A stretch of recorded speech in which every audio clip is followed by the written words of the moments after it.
Okay, welcome to lesson 13. This is adding and subtracting fractions and mixed numbers. Let's get to it. Okay, first thing we need is our objective. Our first objective is to add and subtract fractions. Okay, and we got some steps we need for that. To add and subtract fractions, the first thing we need is to write the fractions with common denominators if necessary. Okay, you might have to do that, you might not have to do that, but that's your first check, is to make sure they have common denominators. Then, when you add them, step 2 is to add the numerators. Okay? Step 3 is to keep the common denominator. And then step 4 is to reduce if necessary. Okay? And then I guess I should put in here, realize I have a typo, this is add the numerators or subtract them. Okay? If it's an addition problem, you're going to add them. If it's a subtraction problem, you're going to subtract them. Okay? Well, let's go ahead and look through some examples here. Okay, first one is 3/4 plus 3/4. So first thing it says for us to do is to write the fractions with common denominators if necessary. Okay, so this is A here. Let's set my... Okay, this is A. So 3/4 plus 3/4. First thing I'm going to do is rewrite the problem. Now we need to look, are the denominators the same? Okay, well in this case the denominators are both 4, so they are the same. So we don't have to change them at all. So we go to step 2. Step 2 says to add the numerators. Okay, so I'm going to take the top plus the top. 3 plus 3 is 6. Step 3 says to keep the common denominator. So 4 is my common denominator. So I keep it the same. So I've got 6/4. Then it says reduce if necessary. So I got to think to myself, okay, what's a number that goes into both 6 and 4? Well, 2 does. Okay, so I can take the top and the bottom and divide it by 2, and I get 3/2. Okay, 3/2 is a perfectly acceptable answer, or you could change that to a mixed number. Okay? If I want to change it to a mixed number, I take 3 divided by 2. 2 goes into 3 one time,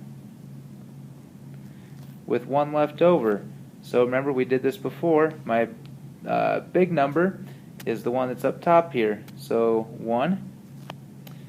And then this remainder right here goes on top of my fraction. And in the bottom of my fraction, the denominator is the number I divided by to start with. Okay, so 3/2 or 1 1/2 is my answer. Okay?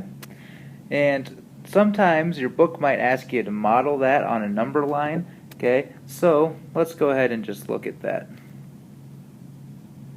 How would we model this on a number line? Well, when I make my number line, okay, I'm going to start at 0 here because there's no negative numbers. And I'm going to count by whatever my denominator is. Okay, my denominator is in fourths. So I'm going to count by fourths. So I'm going to go 1/4. And then if I count by another fourth, that would be 2/4, which would reduce to 1/2. And then 3/4. And then 1, because that's 4/4. And then I'd have 5/4, which is 1 1/4. And 6/4 would be 1 1/2. Then I could keep going, but I really don't need to here. Okay, so if I was going to model this on a number line, I'm going to start with my first number here, 3/4. I'm going to model that. So 1/4, 2/4, 3/4 is right there. Okay?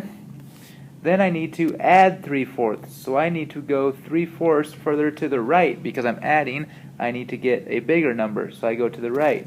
So now I'm going to add 3 more fourths. 1/4, 2/4, 3/4, and that puts me right here at 1 1/2. Okay, so that's one way I can model this on a number line. Alright, let's go to the next example here. Okay, and we'll go ahead and slide ourselves over a little bit.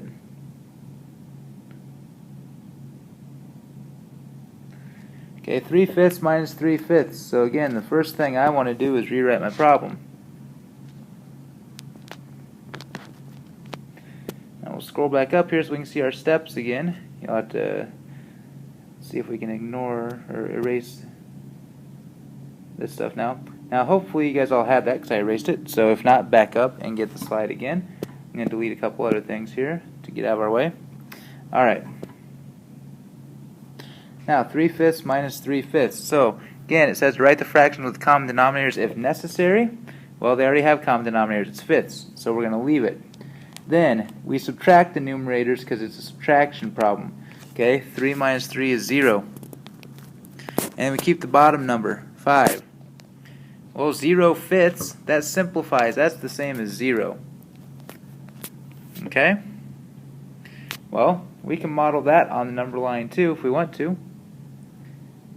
Okay, we need to count by our denominator. Our denominator is 5. So I'm going to start at 0 and count by fifths. 1/5, 2/5, 3/5, 4/5, and then 5/5 is 1.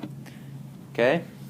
Well, to model my subtraction problem, I'm again going to start with the first number and show that I'm going to 3/5. So that's 1/5, 2/5, 3/5. Okay?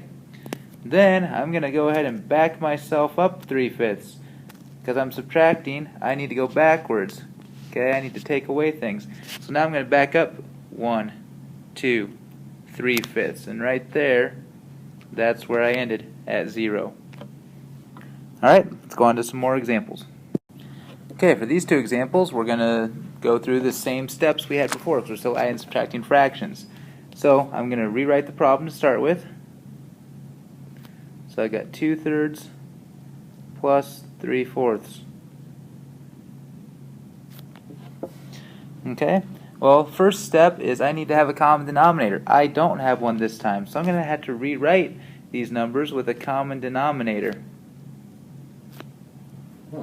The common denominator needs to be a number that both 3 and 4 go into. Okay, so I got to think to myself, what's a number that 3 goes into and 4 goes into? Well, that number is going to be 12. Okay, so I'm going to rewrite these in twelfths. Well, I got to ask myself here, I've got 2/3 and I need to know how many twelfths is that? Well, to get from 3 to 12, I need to multiply by 4. So I need to do the same thing to the top. I'm going to multiply it by 4, and 2 times 4 gives me 8/12. So the first number, 2/3, has to change to 8/12. 3/4, we do the same thing. We need to figure out 3/4 is equal to how many twelfths. So I need to ask myself, how many times does 4 go into 12? Well, it's 3 times. So I need to take my top times 3, means I took my bottom times 3, and 3 times 3 is 9. So 3/4 is the same as 9/12. Now I've got common denominators. Now I can add these. So I add the numerators, the top numbers. 8 plus 9 is 17. And I keep the bottom number, 12. Then I need to simplify it.